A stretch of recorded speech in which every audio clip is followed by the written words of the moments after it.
All right, and 3, 2, 1.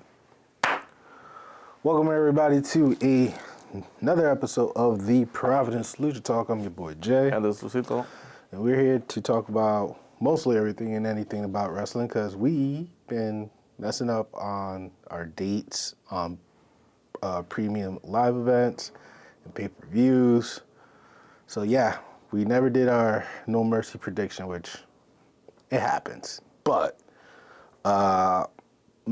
Then this past weekend we had Fastlane. I think that's the one that we kind of forgot about. But we ended up getting new champions for that. It was not No Mercy, it was Fastlane. Yeah. But I was kind of surprised about the tag team situation. The undisputed, we have new undisputed tag team champions. Yeah, so Fastlane, also a short one, where we had 5 matches. The new tag team champion of Cody Rhodes and Jey Uso defeating Judgment Day. Carlito with LWO defeating the Street Profit with Bobby Lashley. Yeah. Io Sky retaining her belt in her triple threat match against Charlotte Flair and Asuka. The tag team of John Cena and LA Knight, defeating the Bloodline. And Seth freaking Rollins retaining his belt in the last man standing match. I don't know why I forgot that we did No Mercy last week, and I posted the video. I'm not feeling well.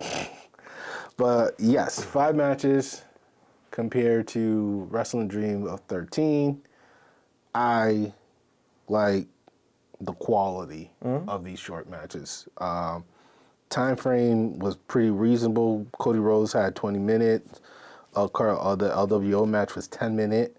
Io Sky 17. The John Cena LA Knight 17, and then last man standing match was close to 30 minutes long.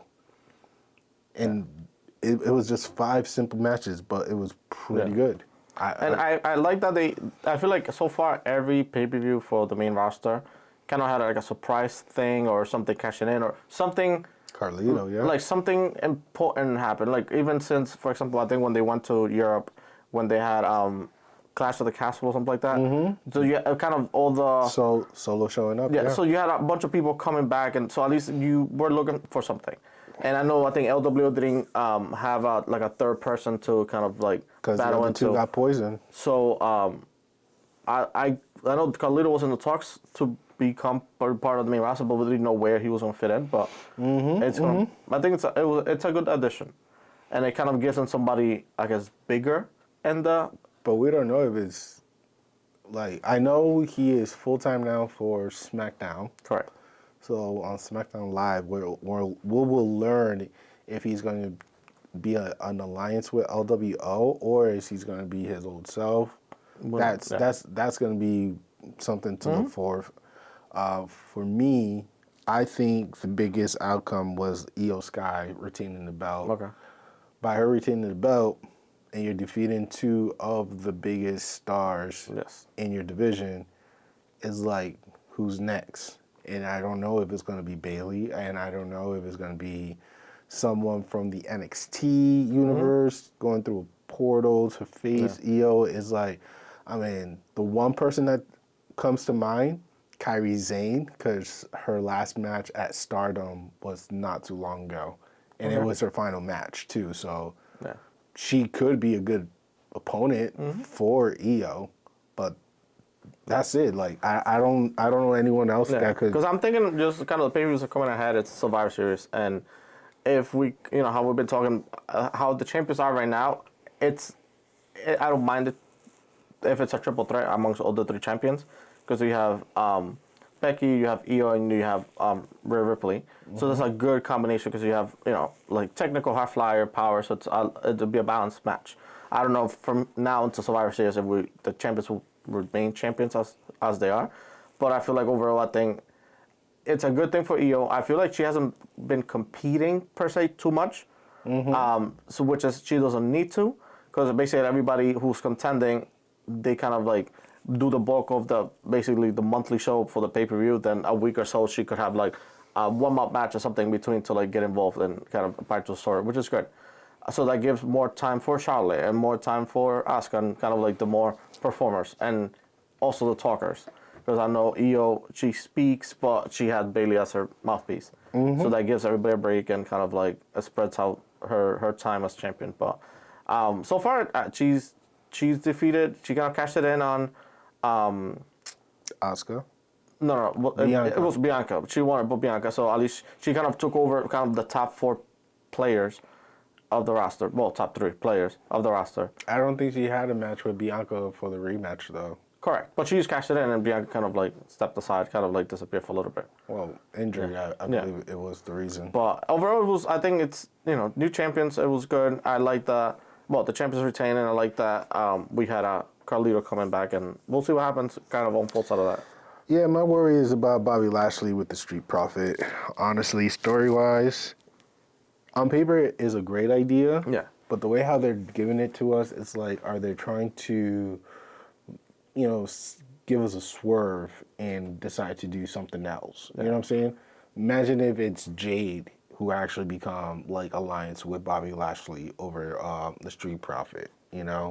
Like he'd be like, this is not working out. I got to rebuild from scratch, and I'm gonna pick my talent from the new NXT generation than the previous generation. True. Like that's how I'm seeing it. I don't know what else they could do with that story because the Bobby Lashley and Street Profit barely get much TV time anymore. Because they're trying out the Street Profit are really trying to be like heels. It's hard to hate them. And it's tough. It's really hard. But I think if your idea with Jade coming through, maybe Jade, Carmelo Hayes, and Trick Williams, that wouldn't be, you get fresh faces. They could work on a tag team situation. Trick Williams and Carmelo Hayes, so they kind of balance each other out. Bobby Lashley still could do, like the mid card, the main event, and Jade still could, take over the home division. I think that's like balanced enough because I feel like the Street Profit are great as a tandem, but I feel like I know Montez got his like at one point as kind of like a solo push, but I feel like we know Carmelo is he was champion and he kind of did it by himself. Trick Williams did it by himself. We haven't seen Dawkins kind of do it by himself. He'll get lost in the shuffle. So I feel like it maybe reshuffle or maybe redo like Carmelo Hayes, Trick, and maybe Jade. You have like a balance, a little bit of everything. With the leadership of Bobby Lashley, that'll be a dope ass team. And I think the right person to work with the Street Profit with Omos is why his name is slipping up. The manager for Omos is MVP. MVP. I feel that MVP with the Street Profit could work better versus what Bobby Lashley is trying to do. And I think when they're trying to do the program with Bobby Lashley and the Street Profit, they kind of like, for me it was kind of weird because I was watching on TV, they gave us like a month program and like 2 hours. So normally it would be like, he kind of like separates from them because he's disappointed. The next week they'll do something to get. So they literally did all that in like one episode. Basically, at the beginning of the show, they lost a match. Then he cut a promo. It's like, I'm going by myself. Then they attack somebody. I'm like, we're cool. Like it was just too much. Like I know it's a 3-hour show, but it's like you could stretch this out a little bit longer. I thought they were doing that. That was on Raw or SmackDown. I forgot which show but whichever show they I think they were. But they SmackDown. they just gave us like basically like a month program and like a 3-hour show or 2-hour show, and it's just like, okay, like some of the stuff that they should be stretching, they're not, and some of the stuff like, but overall, I think I see what they're trying to do with the roster after they kind of cleared the deck with everybody, releasing people and everything. So, but yesterday on basic battle of the brands, I think it was good. I don't know I know we were chatting through our group chat. Were you watching both at the same time or you just kind of focus on one? No, I don't got Sling TV. Unfortunately, I don't got that live TV stuff. My money is like car repair, to be honest with you. I was watching more of the feeds through Twitter and getting my updates. So in our group chat, it's mostly us with Frank, Big Frank, if you guys remember him from previous episode. Shout out to him. we were, it was just a brief conversation of like, who do we believe had the best show? I believe you and Frank had the same comment saying like, as for wrestling and matches, you guys gave it to AEW, but as for like stardom and certain high point, it was NXT Correct. at that time. I just gave it to NXT in general, just because you're bringing like heavy hitters on Tony Khan's birthday, which is so disrespectful. That's for me. That's only down for me for NXT. That it's like you had to like NXT by themselves couldn't compete with AEW. You know what I'm saying? Like they needed to bring like it's like you bring your big brother to help you on a fight. Like it's not fair. No, it's No, but I'm saying like it's. And I'm saying not fair because it's everything. It's all brands.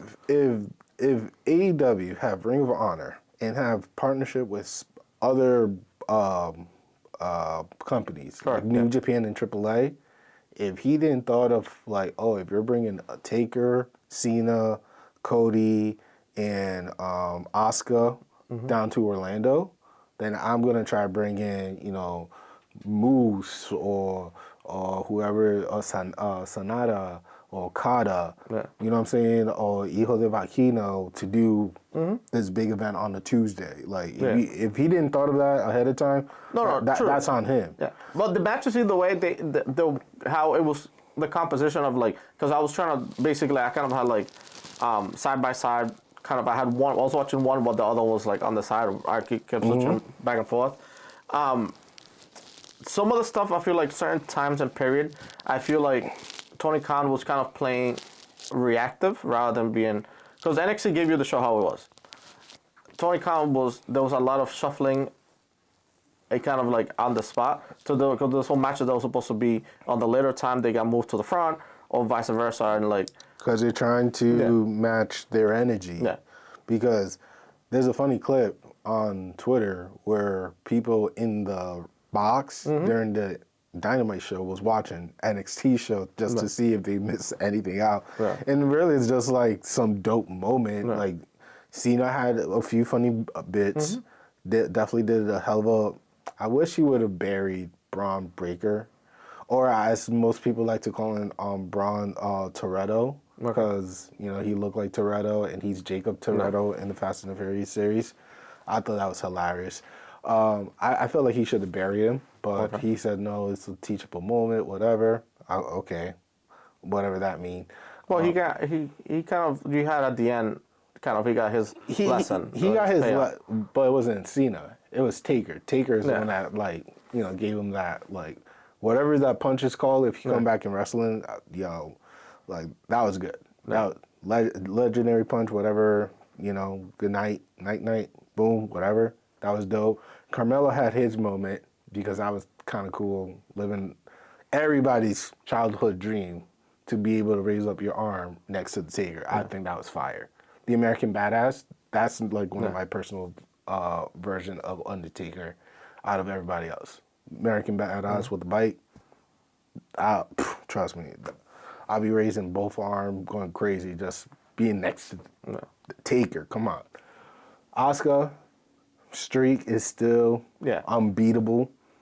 I mean, I think Roxanne Perez was the right opponent for her because she is the most elite and technical wrestler to go toe-to-toe with Asuka. And you kind of see the present and like, not the past, but like kind of like somebody like a veteran and somebody like coming up because she's not even like in her 20s. Like you could tell like kind of. Like she's like.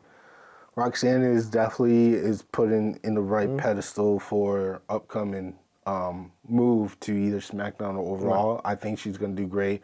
Carmelo also got certified. Braun got certified. I think Trick Williams, in a sense, got certified too because he does, even though he's not like big in names, but like promos, the guy could work. Yeah. Like, I think backstage promo, he could do it well. I like Cody in NXT. I don't think he went through NXT. He kind of did, but not really. He just went straight through.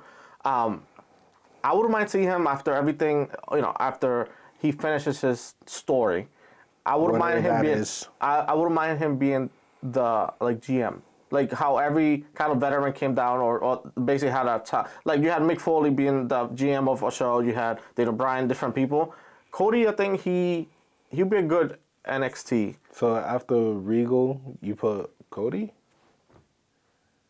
I think after Regal was Samoa Joe, but I wouldn't mind seeing him as like Samoa. Yeah. So after Samoa, because right now Cody. Shawn Michaels and stuff kind of like the GM. Creative. Yeah, he's but I wouldn't mind kind of like the on-screen GM after he finishes winning titles, whatever he needs to win, kind of like get his time in NXT, kind of like helping out or whatever, like developing ideas and stuff. The big announcement was just like they're going to do a breakthrough men version of tournament.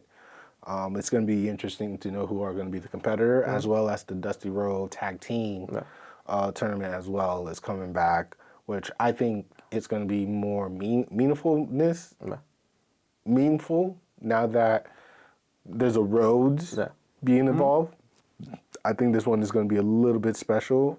Let's see how they're going to deliver, but it's definitely something worth the watch. Alien Knight was fine as a special guest referee, but he just... Yo, the man is rocking New York, bro, with the Timbs and all, man. I was proud of that boy. And then he himself was doing his little segment with his finger and everybody just followed through. I'm like, yo, LA Knight definitely know how to control the crowd. On the other side, on the AEW, we had Luchasaurus versus Adam Copeland, formerly known as Edge. We had Shida versus Saraya. We had Ray Phoenix versus Jon Moxley versus versus Jon Moxley. Yeah, so that one got scrapped and because Moxley he couldn't pass he like physical or whatever. He wasn't clear. Yeah. So they brought in Orange Cassidy. Heyman Page versus Jay White. The number one contendership for the TNT between Bryan Danielson and Swerve. Stickerland.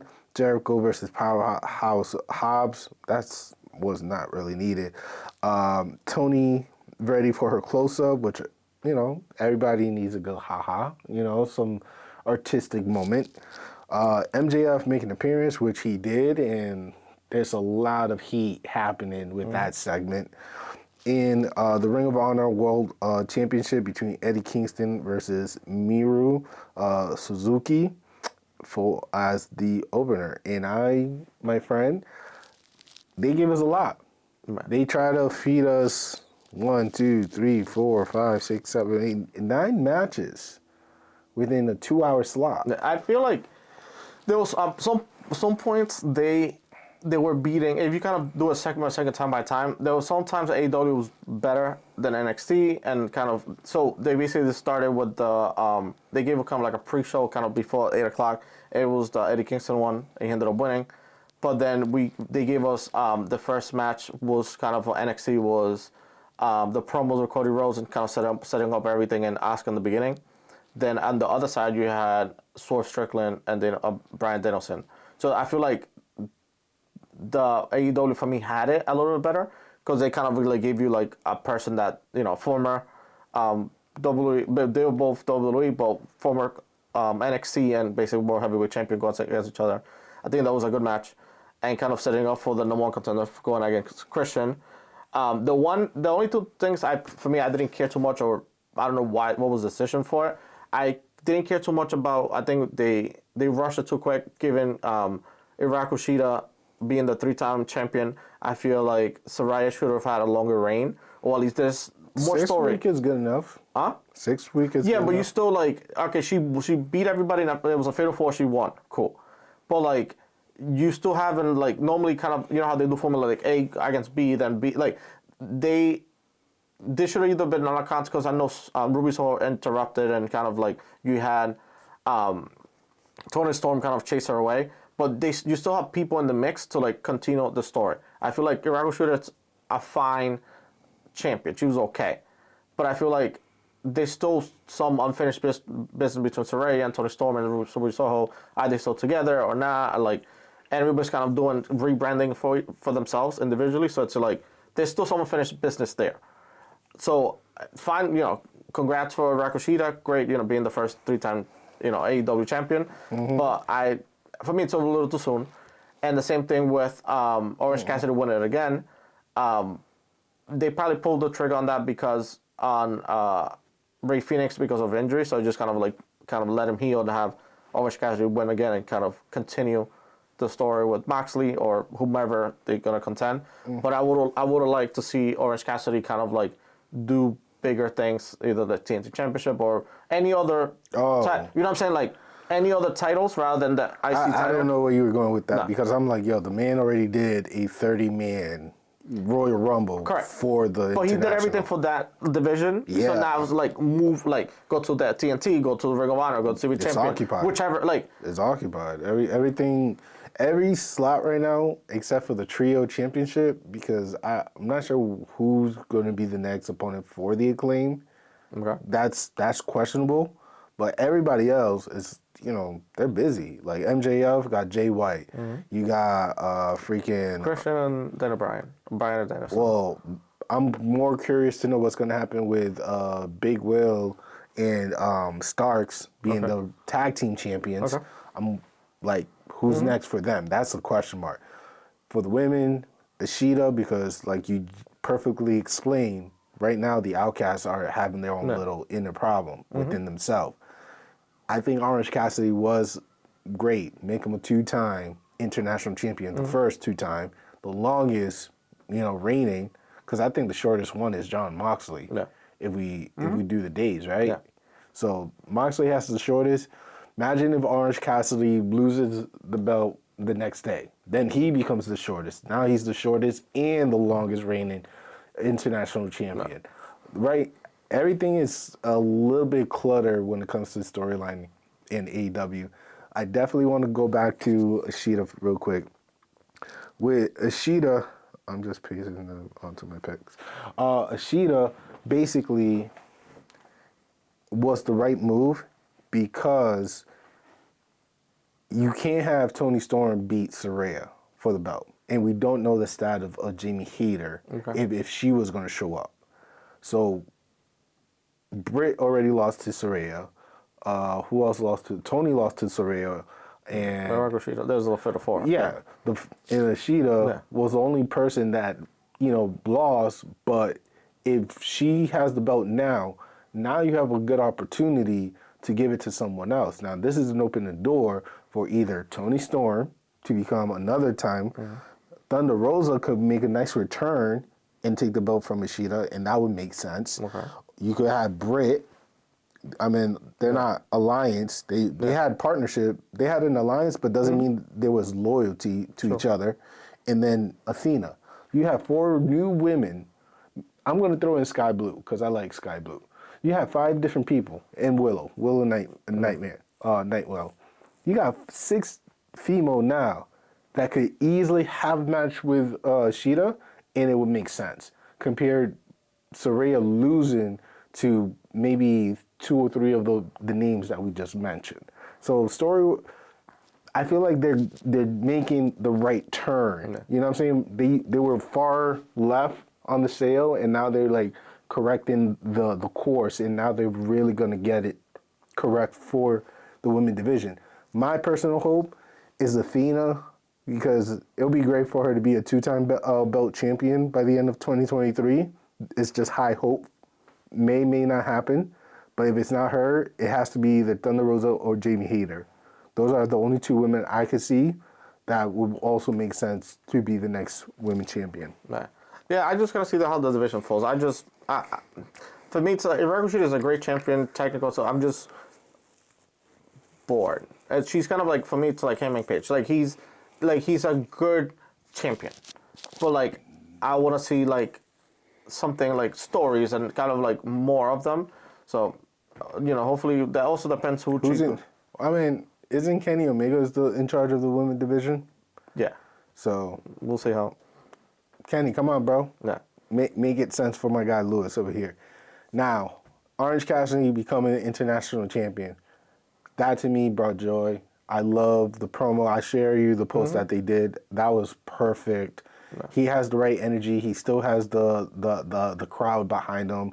He's up. You know what I'm saying? So with that being said, it's like we have to continue that positive momentum Because right now on the other side or in a different portion of the division, we have the, double champ MJF dealing with Bullet Club Gold. But not only Bullet Club Gold, but our guy Juice Robinson crossed a line that it was so unnecessary. I feel like it was bad timing. You know what I'm saying? If it was another different time, Yeah. sure, you get your critique, you be off of TV. But like now that we're in a sensitive moment with what's going out in the, out across the pond in that war that's building up, like that was definitely a low blow. That it was really unneeded. Yeah. However, the story is that it's a 4-on-4 match, and whoever wins keeps the AEW championship belt, which I like that concept because I saw the same type of idea being played off at the Live Pro Wrestling show on September last month, which makes sense. Like whoever's the last person standing wins the belt, and technically MJF never lost the belt, so I don't know why they're put it on the line. But this is a great way to get Jay White and MJF in the same ring. My question to you, Lucito, is who do you think are going to be MJF 3 partners? I think it could be. I would say I wouldn't mind honestly. Like, I know he's injured, but I would say the Kingdom, maybe. Because I know they would, but I'm just missing one more. But it's really I don't know, because it could be FTR, but they FTR and I don't know. That's the thing. Stuff like nobody likes MJF, only Adam Cole. So it's like Adam Cole's busy and I don't know. I could tell this man was too busy watching 2 screens at the same time. I told the Oracle today at work, I could see, or maybe they're slowly pushing at us, MJF teaming up with the Acclaim. Because, like, yes, Max definitely has been very, like, front forward on social media about his feelings towards MJF, but he's becoming more, like, aggressive and more approachable. So it's like, what are the chances that Billy Gunn is going to be facing his 2 sons? Then you have the Acclaim, who are partnered with Billy Gunn, teaming up with MJF, who Max have a crush on, to help him win the belt. It's like champions versus, like, others. And it's like, I think that could be the storyline. Because I was thinking about the Kingdom, but... Either that or even the Ring of Honor champions, the Trios champion. So you have Hangman Page and Young Bucks with him. Because he kind of like, it's a love-hate relationship with the Elite. I forgot the Elite won that belt. Honestly, till this day, I keep forgetting that they won that belt. You have somebody like that, and you know what I'm saying? Like, I know they kind of make jokes and kind of roast each other, but like it's kind of like a love-hate. It's like the enemy of my enemy is my friend, so it's like they don't get along with the lover of my enemy is my partner. So we could see that, or we could see the Acclaim. Yeah. Either or, I feel like it could work out. And one thing the Oracle pointed out is that he doesn't think that Adam Cole is that seriously injured. He's hurt, but not too hurt. Because he questioned is why is Adam Cole getting a lot of screen time, being injured, when people like Bryan Danielson, he was off of TV for a while, CM Punk, John Moxley, you know what I'm saying? The other big name, Ray Phoenix. They were hurt, but they never continue being on screen time like Adam Cole. He believes that Adam Cole might be working an angle where he might be soon to betray MJF. Do you see that? It had to eventually happen, or even they could eventually do a triple threat, him, JY, and MJF, and because. Well, they already had their match on All In. It was All In. Yeah. It was. They already had their match in All In. Do you really think they're gonna do it again and add in Jay White to the formula? I don't see why not. Because also Adam Cole, it's like friends friends with both. Yeah, Like a both relationship clubs, with yeah. So he kind of like has to pick like either be selfish and do it by himself or pick a side or so it's like kind of the X factor there. Or even have him as like the guest referee between them two. That's scary. That's really scary. It's like the Shawn Michael versus referee, Triple H versus Undertaker at WrestleMania. I forgot what the year, but But something like that. But wow, that's scary. and also MJF, I feel like eventually they're trying to kind of like strip everything from him. So he kind of went on a handicap match against I forgot the Ring of Honor. I forgot the people's name, but they kind of like the Bray Wyatt version of Ring of Honor.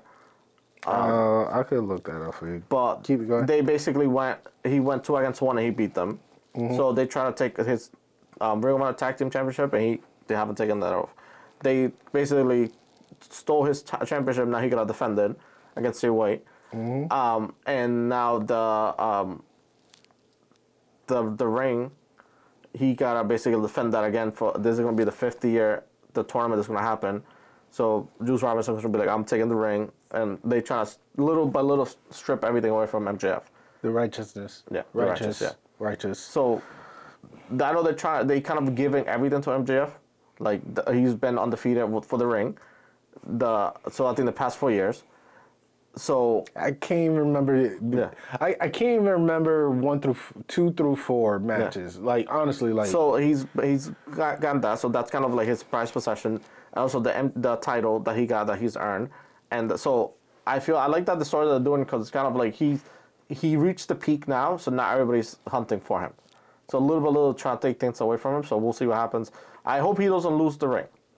I hope they continue that streak for him all the way through. Kind of make it the MJF Invitational. Kind of like how football is for you have Alabama, you kind of the Alabama Invitational. So you kind of like make that like make his that at least that ring all the way through. Eventually he has to lose the Ring of Honor Championship, the Ring of Honor Tag Team Championship eventually. not yet. But I don't know. I like who he's getting involved with. But I think overall I like the story. It's like honestly, I'm so impressed of how much we used to talk and hate bringing up MJF because he was not doing much within the first 2-3 years with AEW, especially when Cody was around. He was not doing much. And the pandemic also had a big impact. But like, it's crazy to see how this kid just like now is the face. He's the working horse now. Because that was my biggest thing. It's like, this guy's going to pull a Roman Reigns and just like, True. But prove us wrong. He's a working horse. He's been doing matches. Like, I would never, if you would have told me back in 2021 that this man is going to be in a tag team match that's not with Warlow and is a handicap match to defend the title, I would have called you a liar.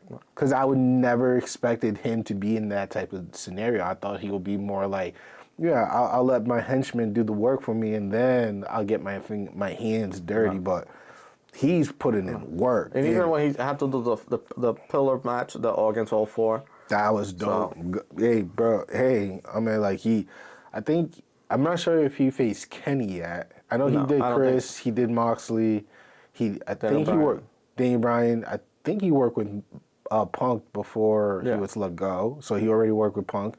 Like, yeah, he has a good resume. He worked with Warlow before champion. I mean, like, the guy could work. Yeah. And I can't wait to see how he's going to end his 2023. So kudos for you. Since I brought up Punk, it would be kind of disrespectful not to bring up the fact that it's been reported that even though CM Punk would like to return to WWE, it seems that WWE made the decision of declining his services. Now, you, Lucito, you being a very educational, very more in-depth in the wrestling culture, is this good for the business, or do you think it's a mistake that they're doing? I think there's still time. They've gotten him before back. They did it when they did a TV show. So when they had kind of the after matches, whatever, I don't think they're okay for now.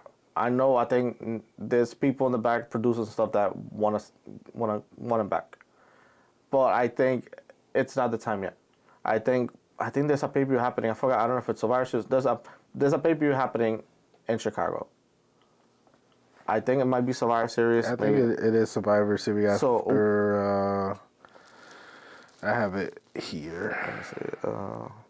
So Crown Jewels is next. Survivor Series. Survivor Series is in Illinois, Rossmont, Yeah, Chicago. Illinois.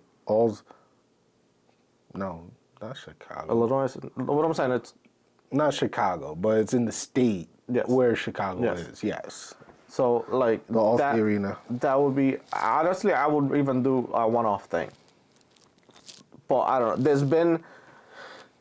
There's been promos and people giving us hints. The performers giving us hints about CM Punk because Seth Rollins been doing promos that he's best in the world. You had Shinsuke doing the GTS. He doesn't do GTS. I know Hideo Itami does the GTS and also CM Punk. So why would he does the GTS? There's little things that people that they have done in the stories that gives you hints of like maybe not. I don't see why not. The worst case scenario you could just release them, and it's not. They have the money to be like, hey, we hire you. Then they've done it. They got people back and they got release them. Listen, man. But I love Chicago, the city. Yeah. Especially for the Bulls. I'm a Bulls fan until I die, even though we're not in the best situation right now.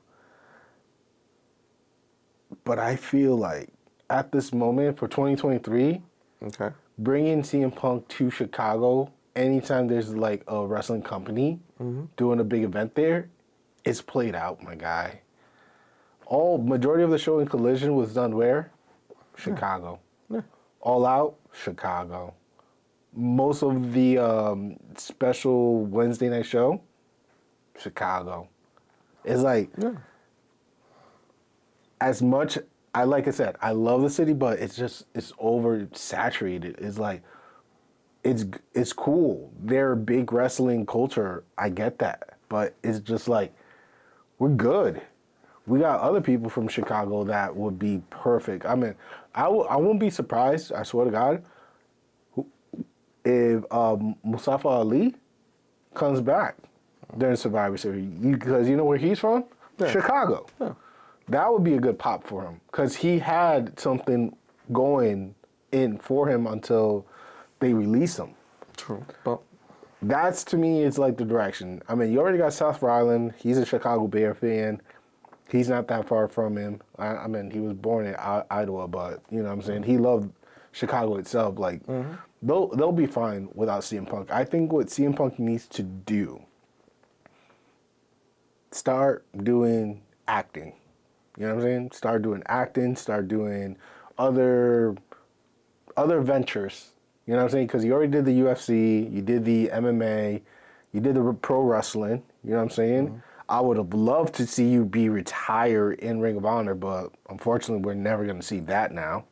So it's like, go to acting, my guy. See if you could really get another part, nail the role, be a full-time cast. I think that's going to be beneficial for you than trying to put these millionaires' pockets down a hole that sometimes they regret it, dude. I don't know. Tony Khan regretted of giving him like Collision like that. Full control of it and the money that he was getting paid for. I feel like Tony Khan regrets that decision. I think he made his money when he was kind of like a cash cow for that show. But I don't know. I mean, But I would say never because crazier things has happened for WWE and the other company. The people they got back. the one person I could think of is just Ray. Yeah, but for example, like there's other people that have left the company, come back. They taken people back. Like for example, like Bubba Ray, he did Impact. He was going through Impact. I'm not saying they don't take people back, but like then they got a Legends contract. You had other people, Kurt Angle kind of come back. So there's people that like been in and out of different companies and stuff that are able to come back. You had kind of the click. You had Kevin Nash go to like literally WCW. Then now he's back again. Like there's people that have been all over. So like money talks, and let's see what I don't know. I feel like they're not their number one priority and their radar, but playing devil advocate to what you just said, all those individuals did not burn bridges. You get what I'm saying? Yes, like Bubba Ray is a good example. Kevin Nash, good example. Kurt left because they were trying to limit him, and he was like... For example, Medusa, she like legit threw away the... it was a IC, the women's championship, and she came back. Like there's people that like I feel like you have to like not let time heal, but like we'll see. I don't know. I feel like he still can generate some type of revenue, some type of buzz, good, bad, or indifferent, but you get a reaction no matter what. Yeah, this is on film right now. I'd rather have Vince McMahon return it than CM Punk. And that's like Vince didn't burn bridges. You know what I'm saying? If CM Punk was just the individual who just didn't be aggressive with his opinion, because like you had something solid in AEW. They gave you a whole program just for you to work and build up from. And you had FTR to back you up, and you had Steel Ace, and you had so and forth. You know what I'm saying? Everything was set right in front. All you had to do was just build other people like you did at the beginning. He would have kept doing that. You know what I'm saying? A whole different song where you and I would be singing right now. But he just have this thing that if it's not his way, it's the highway. But what happened when it's at the end of the road? You know what I'm saying? Like, what do you do? Yeah. Oh.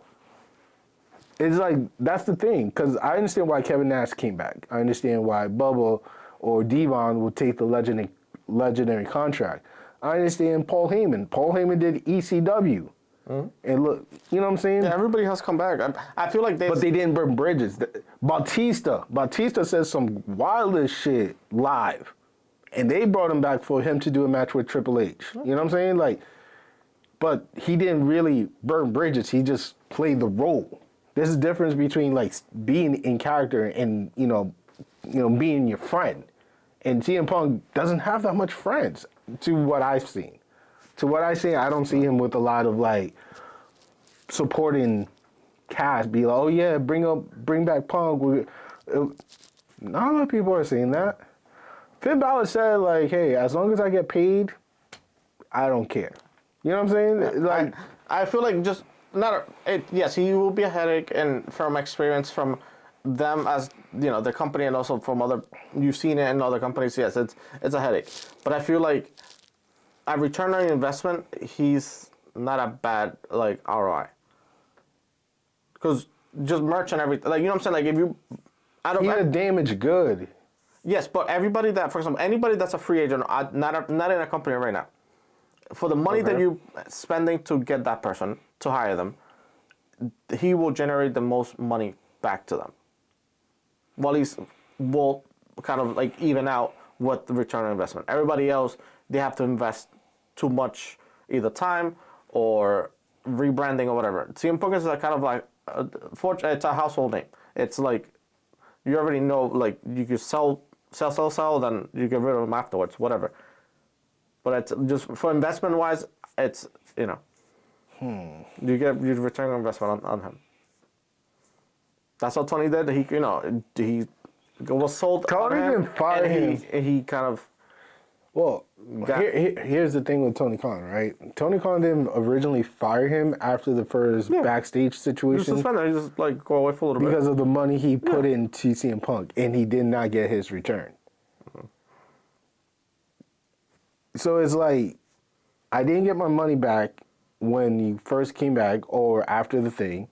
Then I have to suspend you because, like, dude, like, you're like millions of dollars in. So how can I get my money back? I'll do a show on Saturday. I have said this a million times before. Saturday is the toughest time to do a wrestling promo on TV. Like, you're competing people's weekend for wrestling. hard to do, even though it's starting to pick up. But you also compete against pay-per-views. That's the thing. Also, Yeah. in UFC, in basketball, in hockey, Yeah. the World Series is on play right now. You know what I'm saying? It's like Saturday is tough, but he was hoping that CM Punk was good enough to do so. In basketball, it hasn't even started, and he's already gone. Yeah. You know what I'm saying? I feel like I hear you. I just don't see. But we'll see. Punk being, They said that at the moment they're not interested in WWE, so they kind of like the initial talks. He was they declined. declined it. So we'll see. I don't know. I will say let time. What do you want CM Punk back? Like, put business aside. Personally, do you want him back in WWE? It would be I wouldn't mind seeing him in WWE. And what story would he build with him? If you were in charge of like creative or working along with him in creative, like what story would you build with CM Punk? Because I wouldn't mind him having a match with Seth Rollins. Okay. Even though Seth doesn't want to do nothing with him. Correct. But just kind of do like not the best, like because they're both saying they're the best in the world between them two. They always kind of like have beef. Let them do that. Him work on other like him and LA Knight I wouldn't mind seeing. Just promo off. Get him away from Roman Reigns. Him against John Cena. But Roman is a Paul Heyman guy. He's a Paul Heyman guy. So they wouldn't conflict with each other. Him and John Cena. I know it's too older. They're a little older. Before we glide through John Cena, which I think John Cena would be a good startup for him. Brock Lesnar was a Paul Heyman guy too, and Paul and Roman were. Yeah, but they weren't at the same time. Roman, Like you didn't have Brock Lesnar and Curtis Axel going against each other. Like you know, so normally you didn't have like. Well, Curtis wasn't that big of a name. Correct, but you usually didn't have two Paul Heyman guys that were like him managing at the same time, going against each other. He managed one, then he managed the other one. Or he's like flip flop, like he didn't like manage both of them at the same time, even though he kind of did it on the background. But like on display on TV, he wasn't like on Mondays I'm with Brock Lesnar, on Fridays I'm with Roman Reigns. He did do that. Not really. He really did, because then he was like, my tribal chief, you can't defeat Brock Lesnar. He walked in the ring with Brock Lesnar, and then he turned on Brock Lesnar to show his true loyalty. So he played that role. So he has done it before. But he wasn't managing them simultaneously. He was kind of like being like double spy. Like what is it? Double agent, double spy. But not like let's manage both of them at the same time. Like kind of Bailey's managing Dakota Kai and you're at the same time. Not like that. But CM Punk was managed by Paul Heyman, and you're saying CM Punk versus Roman. I wouldn't want to see that either way. But I wouldn't want to see that either way. Goddamn. All right. But yeah, John Cena against him. You have That'd be a good startup. Yeah, LA Knight. You have they have all the people, even Miz and him. Whatever. You have Grayson Waller and him. Like whomever. You know what I'm saying? Like Austin Theory. Like there's a couple of people I'm like, I wouldn't mind seeing him go through certain people. Just I don't think the Miz and CM Punk have chemistry though. You've never seen it. Because there must be a reason why. There had to be a reason why. The one match that would be worth having Punk for would just be with John Cena. No. Honestly. And if he could have a rematch against all the Shields, that wouldn't be bad either, too. But him against Ray, like But you know what I'm saying, like something like that's a reach for me. Yeah, but there's still matches out there that like can happen. Like what? No, like I mentioned, John Cena. You have the Rey Mysterio. Like that, like before people fully retire, they're fully out of the show. Out of reach. Oh, okay. Because I'm like, what other matches have we not seen yet? That like the one that we haven't personally seen yet is either Cody against Cena again, or Cody. Even Cody against CM Punk. Why not? I mean, maybe there was a reason why he left AEW. Cena, we haven't seen Cena and Cody yet. We haven't seen Cena and LA Knight. We haven't seen Theory. Theory has not had a match with Cody? Huh? With Cody? With Cody. Yeah. So, I mean, hopefully before the strike is fully over, Yeah. Cena does have those type I know of. Cena definitely will be he'll be definitely be around until he has to go back to do recording because yeah. Fast and the Furious 10 Part 2 needs a Jacob, so Yeah. that's that. Well, they also got Dwayne The Rock Johnson back too, so Yeah. that's not if it's a spoiler for you guys, you haven't been watching a lot of movies, but It was alright. That movie was alright. yeah, the whole series is all right. After 5, it Yeah. just went overboard. Anyway, any final thoughts or No, I think yesterday I think it was a good battle. I think NXT just I think they did almost double. I think it was I think nine let's say 920, 120,000, and the other one did like 6 and change. And NXT was helped and aided by the superstar, the name brands, the Alien Eyes, John Cena, the Undertaker, Asuka, so on and so forth. Overall, it was. I think it was. I kind of miss on was it Tuesdays when they used to Dynamite or Wednesdays. Wednesday? They used to literally you have to pick not tribalism but kind of like pick either one or the other. Wednesday But they Night kind of Raw. like that kind of increase your career. You kind of for both companies were forced to give you a better product, and rather than be complacent. I know AEW kind of now they're kind of pushing more for the Friday Saturday thing. Wednesday it's their staple show, but it's kind of like now you have Edge, so let's move them to Collision. Kind of like put eyes on the other two shows. But I don't know. I wouldn't mind literally seeing this on a weekly thing just to see what each shows can give us, and I would like to see what NXT can give us without the big names. If they could compete with that, like at least give us a really good show, but just without the big names.